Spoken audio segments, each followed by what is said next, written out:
Welcome to The Newsworthy. All the day's news in less than 10 minutes. Fast, fair, fun, and on the go. Thanks so much for listening. Today we are talking everything from big moves on a budget plan to big things happening in Spain this weekend, plus what you need to know about the Weinstein scandal, the World Series, and Uber and Lyft. All that and more in less than 10 minutes. I'm Erica Mandy. Today is Friday, October 20th. You ready? Let's do this. A big step ahead for the president's budget plan and possibly for tax reform. CNBC reports Republicans in the Senate voted to pass a $4 trillion budget proposal for next year. So if the House agrees to it and it actually becomes law, it helps pave the way for the next thing Republicans want, a big change in taxes. If the budget passes, it basically unlocks a tool that means Republicans don't need Democratic support for the new tax plan. Remember, President Trump has made tax reform his thing. So how many online ads do you see on social media? Think Facebook and Twitter. Well, lawmakers are trying to put more rules on those ads for the first time. A new proposed bill is called the Honest Ads Act. TechCrunch says it's the first big attempt to bring the kind of rules that apply to commercials and ads that we see on TV, radio, and print, but to bring them to social media sites. The idea is to try and stop the spread of fake news and be more transparent about the whole thing. This comes after Russia reportedly used Facebook ads to influence last year's election. Remember that? The tech companies probably aren't so thrilled about this, so we'll see if other lawmakers get on board and if it actually passes to become law. There's a lot going on in Spain this weekend. In fact, The Guardian calls it Spain's biggest political crisis in 40 years. Spain's central government may want to take over Catalonia, an unprecedented move. So let's back up for a moment. Catalonia is a semi-autonomous region in Spain, meaning it has its own leaders and operates somewhat separately. This area includes Barcelona, by the way. Well, remember, Catalonia had voted to break up with Spain altogether. Spain's main government was like, I don't think so, and called the whole thing unconstitutional. So now, more drama. Spain's government will have an emergency meeting tomorrow and says unless Catalonia backs down about the independence thing, they might take control of the region altogether and put it under direct rule, call for new elections and everything. So stand by for what happens. There's now more reason to think Harvey Weinstein could end up in jail. The Los Angeles Police Department says yes, it's investigating a rape allegation.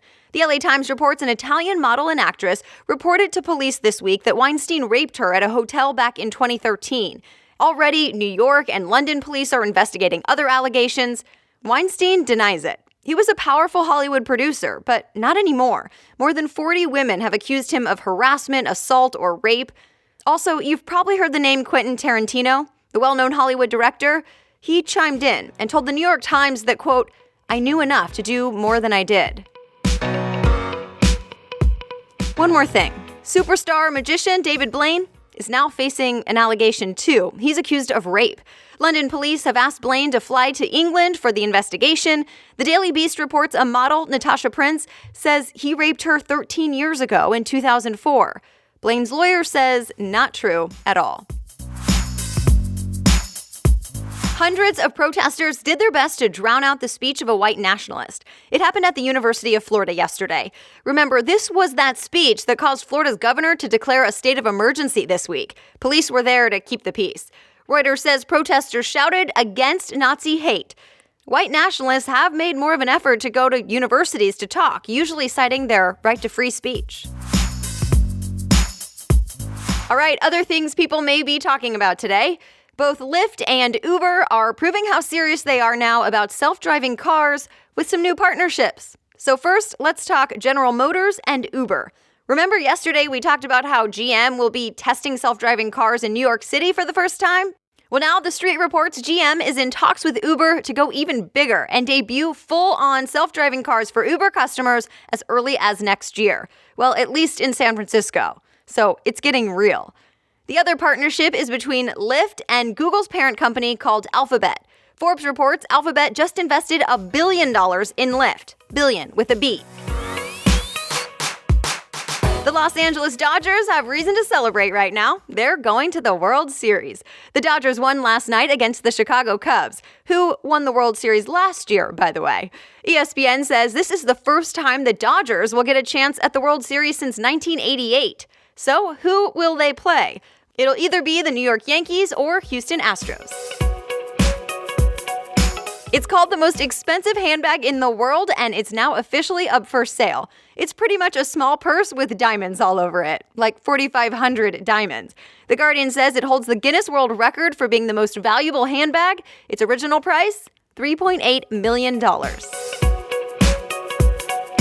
And that's it. You are ready to go and start your weekend. If you want to read more, just head on over to thenewsworthy.com, click show notes at the top, and find today's episode. You'll see the list of links right there. As always, be sure to subscribe and find me on social. I'm on Instagram, Facebook, and Twitter. Just search Erica Mandy and it should come up. Thanks so much again for listening. I hope you have a great weekend, and I will be back with more on Monday.